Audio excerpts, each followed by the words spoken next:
Hey everybody. So last week I released my first book, Progressive Thump, where I go through and dissect the double thumping technique and how I use it. And so as a resource tool to kind of use along with a copy of the book, I'm going to be uploading videos and demonstrations of each of the exercises in the book so that you can follow along and so you can see exactly what these movements look like. Because I think it's really helpful to have a visual cue of what correct is or what correct looks like or the goal that you're aiming for. Because it's one thing to read it in a book, but then actually being able to tie videos and pictures with actual playing and words is, I think, really helpful. So this first video is going to just cover the basic groupings and the basic picking patterns that this technique is built off of, and that all of the exercises following it in the book are building off of.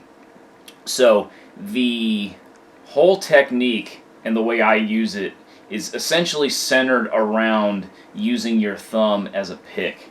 So really getting the down and up motion of moving your thumb in this kind of way is absolutely important and the foundation of everything, and is something that is and can be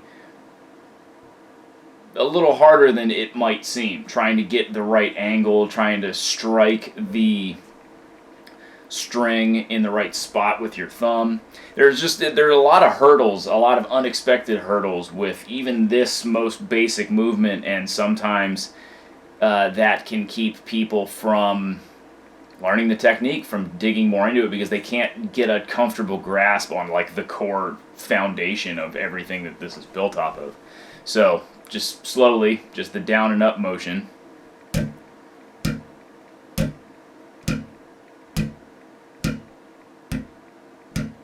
So you see, when I'm striking with the string, I'm striking down through the string. So if I'm hitting my E string, my thumb stops on the A. And I'm striking through the string rather than the typical slap technique where you're hitting the top of the string. I'm striking down through the string and landing on the A string, and then what that does is that puts my thumb, and especially my thumbnail, in a perfect position to then pluck up with the E string, like that.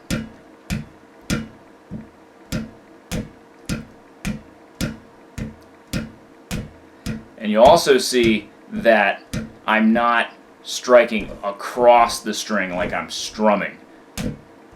I'm staying in one spot and I'm just twisting my wrist. So you see, I'm not using my elbow at all. It's just a light twist of the wrist. That's the down motion, and that's the up motion. And you can see how my thumb, when I do the up motion, it kind of relaxes and it almost like rebounds a little bit, because you don't want to be rigidly doing this where your arm stays stiff. You want to be relaxed. And it's almost like a flicking motion more than anything.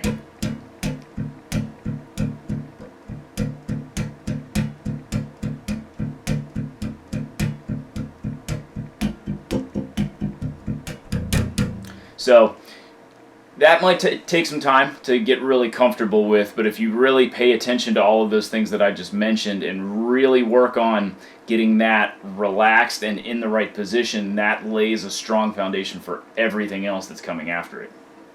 So the next picking pattern to introduce once you get the down and up, the basic strumming pattern, is to introduce your index finger.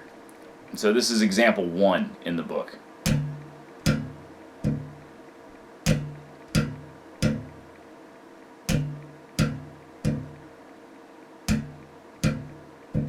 And so you see the thumb works in exactly the same way, where that's not changing at all.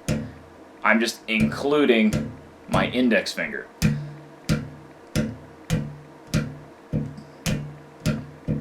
And the nice thing about following the upstroke with an index finger is you can kind of see that as my thumb goes up, it sort of pulls my finger a little bit closer to the string.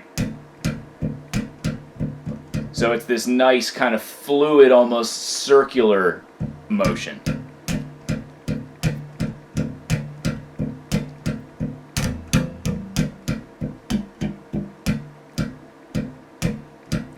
And another thing that I've noticed that can be a little bit different and maybe a little bit of a struggle is how to pluck the string in this technique. So the way that I'm thinking about it is more like a pop, like if you were doing typical slap bass, where you kind of get underneath the string a little bit, not all the way underneath it, or not even really like that far underneath it, but kind of just behind it with the tip of your finger, so you can get that kind of sharp attack, that sort of pop noise, rather than something that's a little bit softer, like like a regular finger style finger attack. This is a little bit sharper, a little bit more precise, and more on the tip of your finger rather than the pad of your finger. You see how I'm kind of moving into my hand like that a little bit. I'm not clenching, I'm not doing that. It's more of an inward motion, and then my finger completely relaxes. Because the one thing you want to try to work on is whenever you strike with one of your fingers, with your thumb or one of your fingers, after you're done the movement, try to completely relax. So like you saw earlier with my thumb, when it rebounded up, you see how it kind of just drops back into its normal position. And same thing with my index finger, that it moves in about there, and then it comes back out.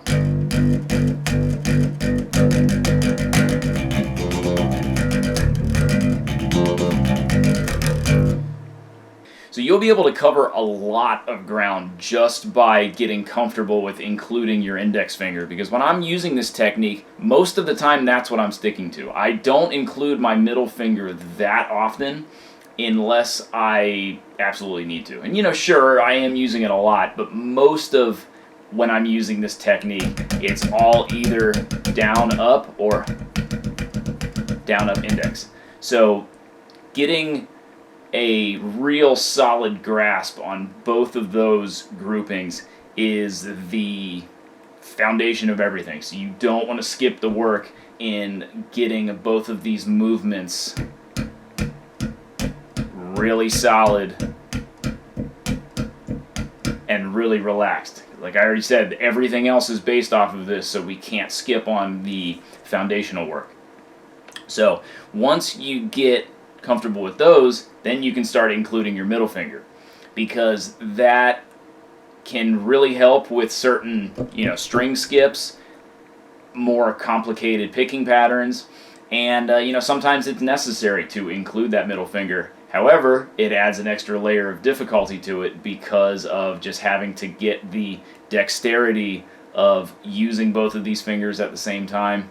And there's something about using the middle finger that can be a little weird, because it feels like you can't really see it, and it's sort of in the middle of your hand in a way, where like the index finger, that's right on this far side of your hand, it's really close to your it's really close to your thumb. But putting the middle finger in there can be a little harder to control. But so, example 2 in the book is this grouping.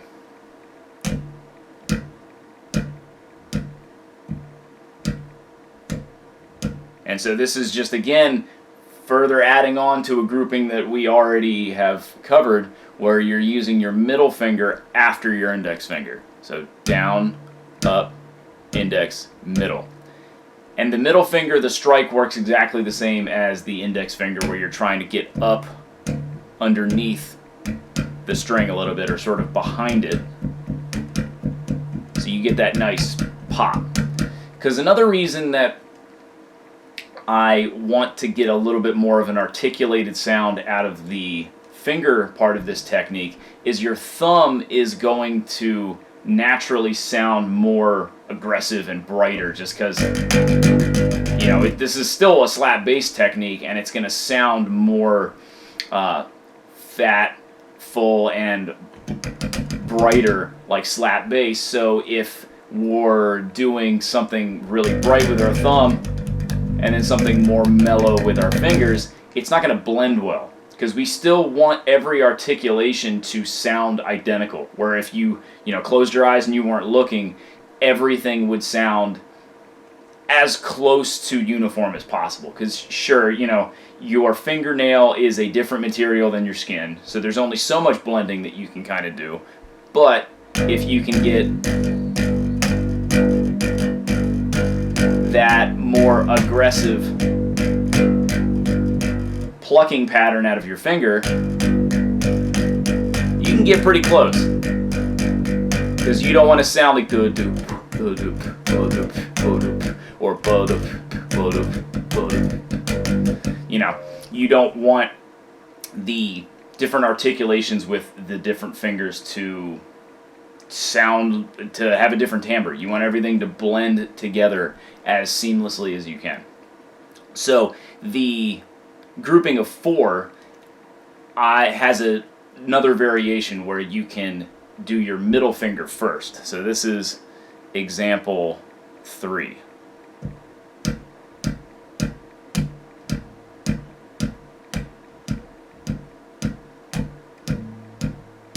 So you see, it's, again, same thing. Same thing as everything from before applies, but now I'm just doing down, up, middle, index, instead of doing down, up, index, middle. And so this is another one you want to practice, because sometimes leading with that finger makes more sense. Sometimes, depending upon whatever line you might be playing, it might be easier to start with your middle finger right there instead of starting with your index finger. Like one quick example is if you're ascending, it feels easier to use your index finger first. But if you're descending, like that, feels a little bit easier to use your middle finger first. So it's good to be comfortable and fluent with both directions, because you might have seen me say this in some of my other videos, but we want to be able to play all of these picking patterns in every direction, because not every riff and every melody is going to be the same uniform shape or the same uniform fretting pattern that we can just apply one grouping to. We want to be able to do everything forwards and backwards and left and right, and every direction that and every variation that we can think of with these picking patterns, we want to be comfortable with. So even though all of this might sound simple, it will still take some time to get really fluent with it, and you want to spend the time really developing that strong foundation so that all of the exercise that come later in this book are a little bit easier, and that you'll have a more consistent sound and a more comfortable approach to the technique, rather than just jumping into the deep end a little bit too early. So over the next weeks, I'll be continuing to upload other examples from the book, so stay tuned for those. And I appreciate everybody that's already bought a copy and given me any kind words, anything that they thought about the book. So I really appreciate you guys, and I'll be continuing to upload content related to it. So thanks, and I will see you on the next one.